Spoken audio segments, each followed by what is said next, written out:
上期视频的别墅线路之所以不成这样，果然和大伙猜的没错，是熟人布的线，具体花了几万我也问到了。先说说为什么他们同意这样布线吧。那是2年前疫情爆发的时候，他们就搬了进来，疫情期间又不能出门，他们只能靠网络来打发时间了。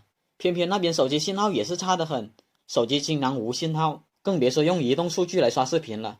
加上之前的网络都是像那种百兆的单平面板，主要是设计规划也是极其不合理，搞得他们看电视都卡得不行。实在忍不住了，就喊他们的司机过来全权负责这事。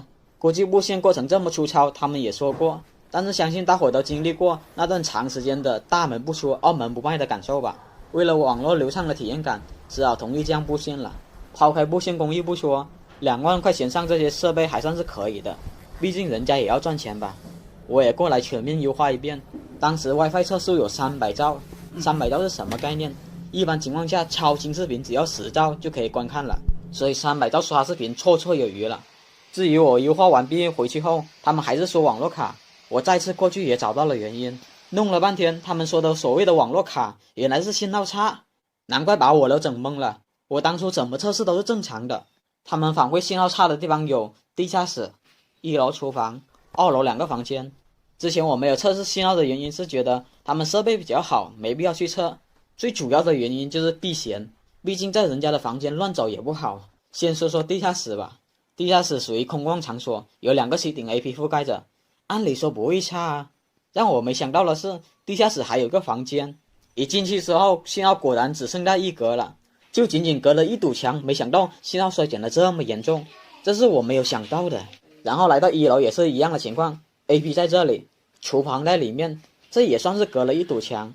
再来到2楼，2楼楼梯口就装了一个吸顶 AP， 房间里面是没有面板 AP 的，所以一样会信号差。不过大伙也不要觉得这个牌子信号差，因为我经常遇到同一种设备放在有些场所隔了5堵厚厚的墙， WiFi 一样可以正常使用。这个时候大伙是不是觉得这个设备穿墙就很好？但是又把这个设备放在另一个场所，就隔了一堵墙，信号就没了，而且那堵墙还是很薄那种。这个具体什么原理我也没有深入研究过。好了，这下知道他们网络卡的真正原因了。加上业主是我的朋友，我就没有建议他更换设备，到时候真的是长手问题，让他又掏钱换设备，结果效果也这么差，不但连自己的脸被打了不说，到时候就更解释不清了。我只能说在原来的基础上优化了，先从地下室开始优化吧。信号差和调试没有任何关系了，只能说想办法把一个吸顶 AP 迁移到房间里面，这样地下室的信号差就解决了。至于怎么迁移网线进去，我脑海里想了很多方法，我一个人拍摄和剪辑能力有限，所以我就只说我脑海里2种方法。第一的话就是试试这个网线能不能走吊顶上进入房间，我拆开吊顶的通风窗口，看看吊顶和房间是不是互通的。其实大多数情况下吊顶都是不互通的，不过还是想碰碰运气。很遗憾，大伙看见没，吊顶和房间是不互通的，有那么一堵墙挡的，那么这个方法就无效了。第二个方法就是我发现他们房间有个窗户，我出去一看，巧了，居然也有线从内走出去，而且还经过他们窗户。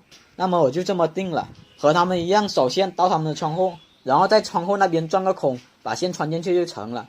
其实这个走线过程还是挺漫长的，我这边要面临很多问题，尤其是他们已经把孔封死了，至于怎么穿过去全靠自身的经验了。还有钻完孔后你怎么把网线穿进去，这看起来很简单，但这里面是空心的，实际操作起来是非常困难的。但是对于实战的我还是比较轻松的，时长原因我就不细讲了。就这样穿过了孔，我把 AP 移到房间里面，这样地下室的信号就解决了。现在来到1楼，讲真，最佳的位置是把 AP 装在这个中间，但是这样的话就更丑了。我只能说在不影响美观的情况下，按照我往常的经验，把 AP 移到这个位置可能效果会好很多。至于接网线，我采用的是胶布接法，就是相同的颜色接相同的颜色。要是用接线纸来接的话，会鼓出一个包，那样的话就太影响美观了。好了，移过来后这个角度是看不到我接的网线的。我再进厨房面试下信号，我测试了一圈，信号一样是不理想，但是相比之前的信号还是有那么点效果的。接下来是2楼了，没有什么特别优化的方案，就是增加 AP 就完事了。他们之前装的是 TP 的面板，但是一直没有通电，我怕这2个品牌的协议不同，影响网络的切换效果，只能更换相同品牌的面板了。好了，更换完毕后，我用寻迹仪去机房找到这条线，把它接到 POE 交换机上通电就完事了。本期有大量的细节我没有讲到，是因为时长的缘故，被我无形的剪掉了。我一直在考虑要不要做长视频，无奈视频越长，观看的人越少。大伙是觉得我的视频越短越好，还是越长越好？真的是我也是第一次见了，你这个什么情况啊？爱快的已经3次了，来，小陈再演示一遍，开机。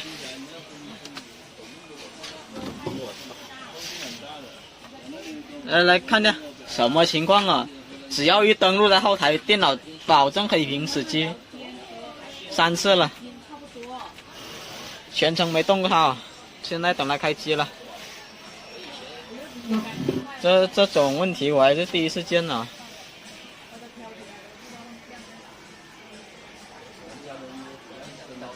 这是什么原理啊？新的 bug 吗？还是什么黑客攻击啊？这个是电脑插它任意空啊。好了，开机成功。先不用手机调，用电脑调。等一下咯，等它开机缓一下咯。你那个都死机3次了，我也是第一次见了。哇靠！到时候拿这个黑人家不是挺好用的？谁调谁死机啊！等会拿这个换另一台电脑试一下。来进去。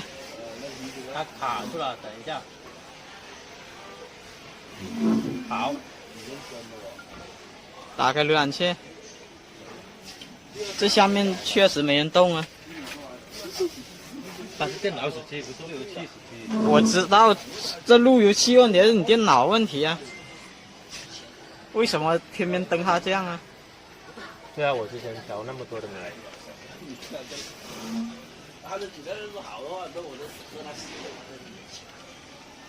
这下面是没人动的。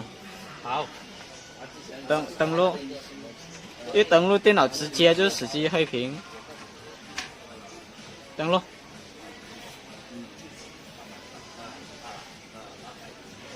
别动。喂。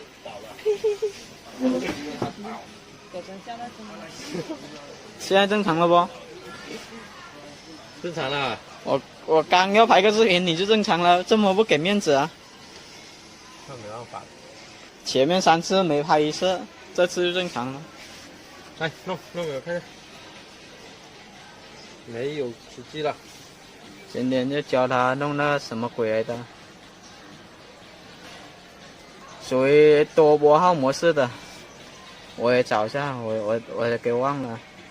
好了，刚才不知道发生了什么事，既然没有再发生，那就不管它了。我那个同事就是想学路由器设置成收费才能上网，一般大多数情况都是给出租屋使用的，比如房东办理个宽带，他用交换机把各条线分到各个房间里面，但是有些租客的话，他又不肯老实的交费，那这个还是挺头疼的。所以使用这个具备收费的路由器的功能，倒是省了不少事。这一期我就做一期视频给大伙看一下，同时也是教他怎么设置这个路由器。好了，开始吧。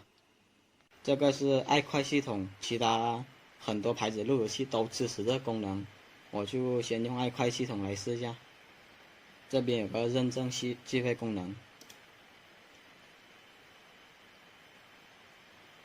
认证账号管理，这里我要设置一个套餐，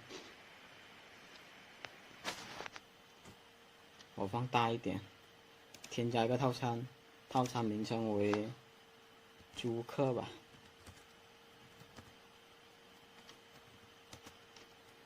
一般1个月或者是1年收1次租，一般我这里都是30块钱1个月。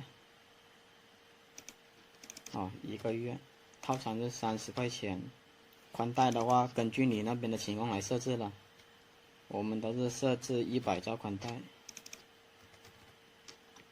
备注为宽带租金。点击保存，我们要搞一个套餐出来。这边就账号管理，这是给租客的账号，添加个账号，账号为101，密码的话随便设，账号也是随便设的，认证套餐为 PPPoE， 有很多认证，外部账号认证还是这个比较好一点，拨号认证。套餐类型也可以自定义，我这边是选择了租客，收款金为30块钱。共享数的话，就是有人拨了这个账号的话，只能用一个人。绑定网卡我这边只有任1，也可以设置任2、任3，看一下你们具体情况。这些是写租客的名字和证件号码详细信息，根据具体情况写，我这里保存了。然后进入这个本地认证，点击它，这个要开启，开启后还有这个强制拨号上网开启。你一旦保存后，它这边的话就需要你提供的账号才能拨号上网，不然的话它是上不了网的。账号的话可以无限添加。这个套餐账号在这里，这个101，也可以102，这是房间号码，密码可以随便设。就这样添加就行了，把这些添加上去了，这就可以管控那些租客了。设置完后，给大伙看看效果。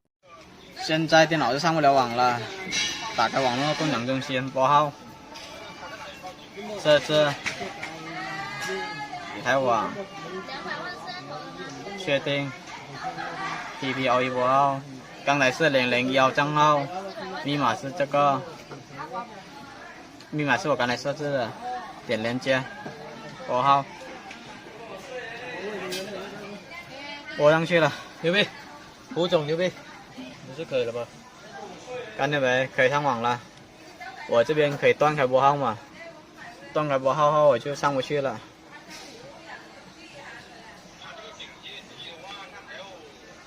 你看，已经是进不去了，已经断网了，这里都断了。